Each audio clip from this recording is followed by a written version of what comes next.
Hi, good afternoon.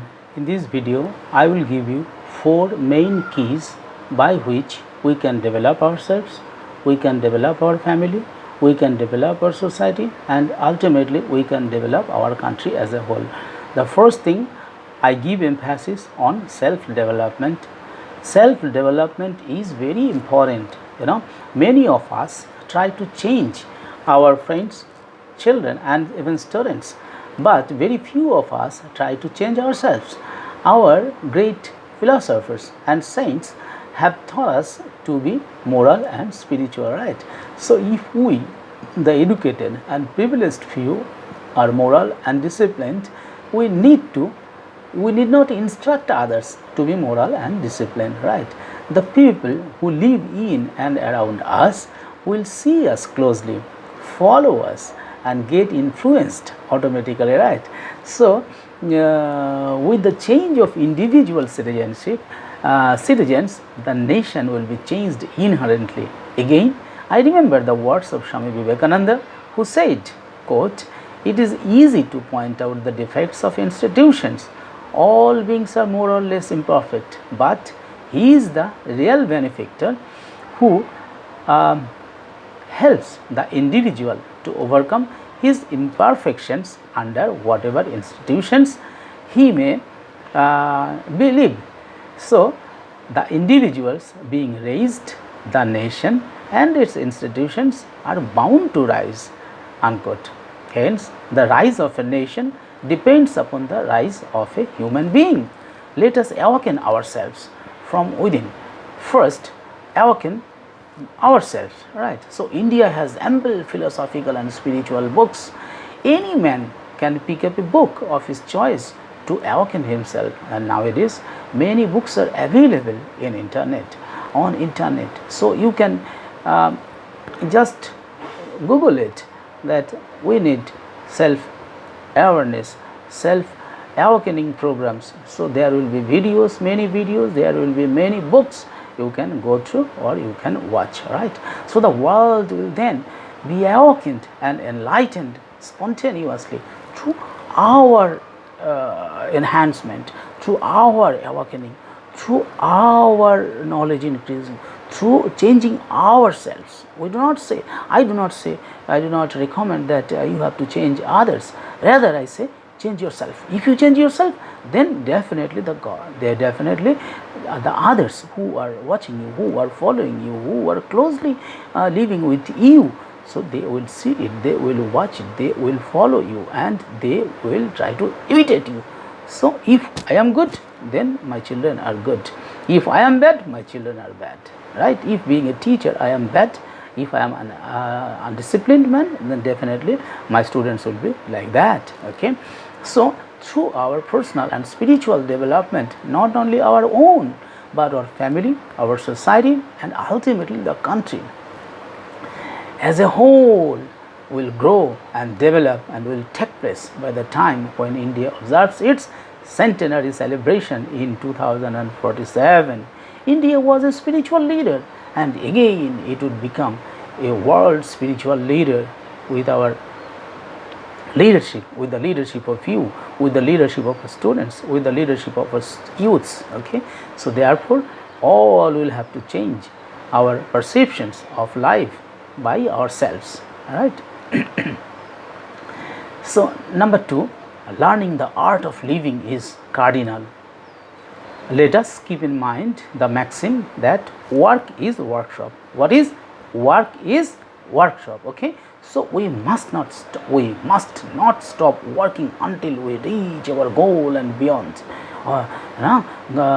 Swami Vivekananda says, stop not until you reach your goal.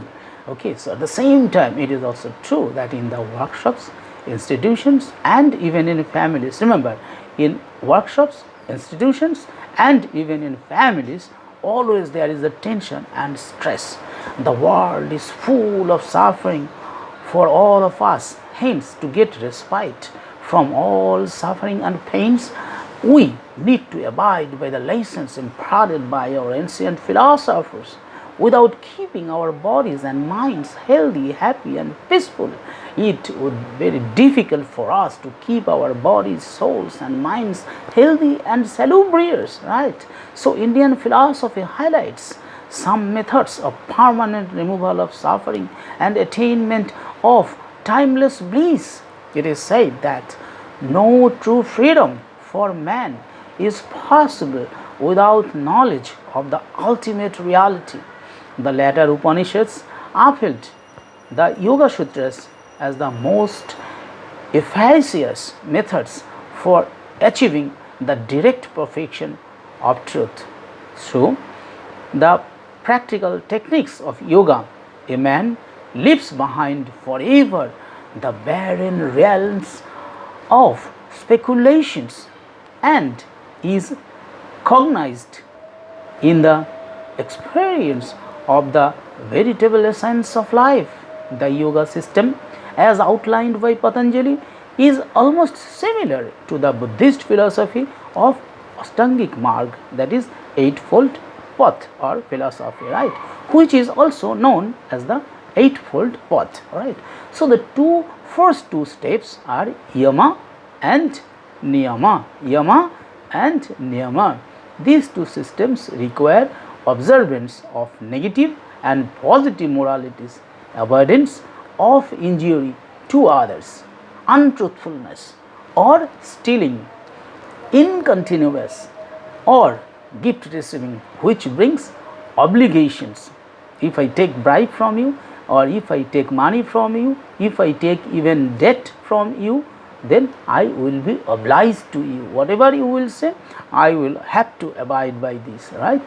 So we should, the Buddhism also, or Yoga Sutra says that we should follow first two steps first, Yama and Niyama. That is, once again I am repeating, you see, these two systems require absence of negative and positive moralities,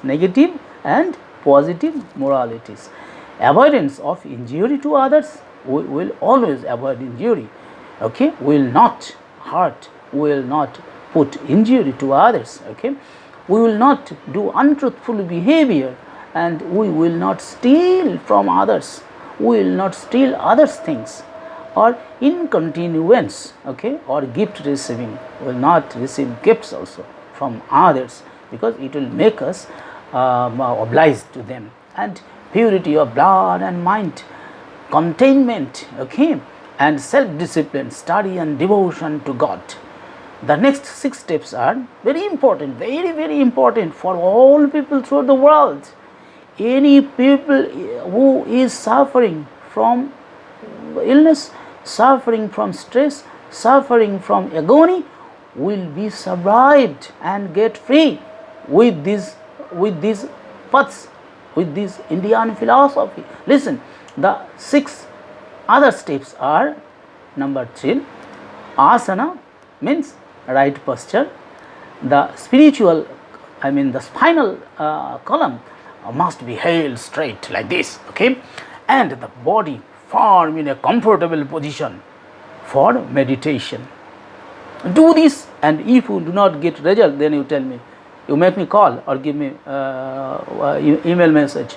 I will respond to your every message, right? So the spinal column must be straight, must be held straight, and the body firm in a comfortable position for meditation, so that we can do meditation. And do meditation, you see that everything, all stresses will go away within a few days, maybe within a week, okay, right. Then what I say, number 4 is Pranayama. Pranayama, now for our Babaji, it is everywhere. Pranayam is very popular throughout the world. Now see, Pranayam, what is Pranayama? Pranayama means control of prana. What is prana? That subtle life currents, okay. And number 5, Pratyahara. What is Pratyahara? Pratyahara means withdrawal of senses from external objects, withdrawal of senses from external objects. You see, You see, you will not do, you should not be greedy. If you are a greedy, then you are sure to fall from heaven, right? So the last steps are forms of yoga proper. What? Number 6, dharma. What is dharma? That is concentration. That is concentration. Okay, holding the mind to one thought. Holding the mind to one thought. That is concentration. Number 7, dhyana. What is dhyana? Dhyana is meditation. Do meditation at least for half an hour. Sit quiet. Sit quiet in a isolated place or in a very peaceful place of your room, maybe, or maybe in a park or anywhere. Anywhere you go, you sit idle, sit straight, but in a comfortable posture, and do meditate. You see the result. Okay, I do meditate every day before going to bed. Okay, next, dhyana, meditation 7 I said, and number 8, samadhi. Samadhi means super consciousness, super conscious perception. Okay, so this is the eightfold path of yoga, which leads one to a final goal of kaivalya, that is absoluteness. Okay, a term which might be more comprehensively put as, quote, realization of the truth beyond all intellectual appreciation or apprehension, unquote. It was said by Patanjali Yogananda in 1946 in one of his books. Okay, so number 3, let us ensure equality, promote friendship and love. These are 3 things: equality, friendship and love. Without equality and equal treatment between and among members in a family, office, or in a larger society, there cannot be peace, and without peace there cannot be progress. Without progress there cannot be personal development. Without personal development there cannot be national development. Hence, it is our duty now to treat all as equals, right?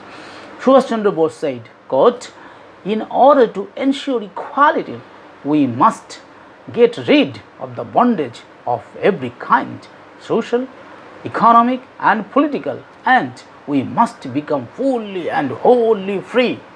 But freedom does not imply the absence of law. It also means the substitution of our own law and our own discipline, discipline imposed on us by ourselves. You see, discipline imposed on us by ourselves is necessary not only when we have attained freedom, but is more necessary when we are struggling to achieve freedom. Therefore, discipline, whether for the individual or for society, is necessary as the basis of life, unquote. And the last one, number 4, is let us live together in peace and harmony. Let us live together in peace and harmony. Okay, so these are the 4 mantras, mainly 4 main keys of development of a nation, any family, any society, any state, any community, any person, any human being will be benefited by these 4 main keys, right? So let us live together in peace and harmony. Peace and prosperity have a close relationship. Without peace, can there be prosperity? Prosperity can never be achieved without peace. If you are not having peace in your mind, how can you develop yourself? How can you concentrate in your work? How can you do yoga? How can you do work? You could never do, right? So for that reason, you have to be very peaceful in mind. How peace will come, that I told you in other 3 parts just now. Okay, in previous words, right? So here, then, to ensure equality, promote love, and other one is learning the art of living is a cardinal, right? So there is a Astangik Marg, and then which has been told through Yoga Sutra, redefined, right? So this is Indian philosophy. You see? So now last one is let us live together in peace and harmony. Okay, so peace and prosperity have a close relationship. I said that without peace, there can never be achieved prosperity. Okay, so without mental peace, family peace, and societal peace, achieving prosperity of a country seems a distant dream. So the United Nations considers that living together in peace is all about accepting differences and having the ability to listen, recognize, and respect and appreciate others. Once again I am reading, see, once again I am telling, see, what is considered by the United Nations regarding living in peace and harmony. The United Nations considers that living together in peace is all about accepting differences and having the ability to listen, to recognize, to respect and appreciate others, as well as living in a peaceful and united way. In this modern world, we have to uphold the desire to live together, to feel united in differences and diversity, and to build a world of peace, solidarity, and harmony. Let us renounce hate from our minds from today itself. Further, our political leaders, faith leaders, and our relevant actors must adopt a well-established approach to tackling conflict and political differences. Professor Amartya Sen, in Peace and Democratic Society, envisages that, quote, in a world in which different people, despite sharing a common interest in peace, security, and justice, find themselves divided by mutual incomprehension and skepticism, and sometimes even suspension, the affirmation of the importance of multilateralism with mutual respect can help to create more positive climate for toleration, support, and collaboration, unquote. Professor Sen attached great importance to the use of dialogue-based approach to dealing with issues of group-based conflict in world today. Okay, so my understanding of establishing peace and living together without harmony is very simple, and that is to lead an ethical. I think that it is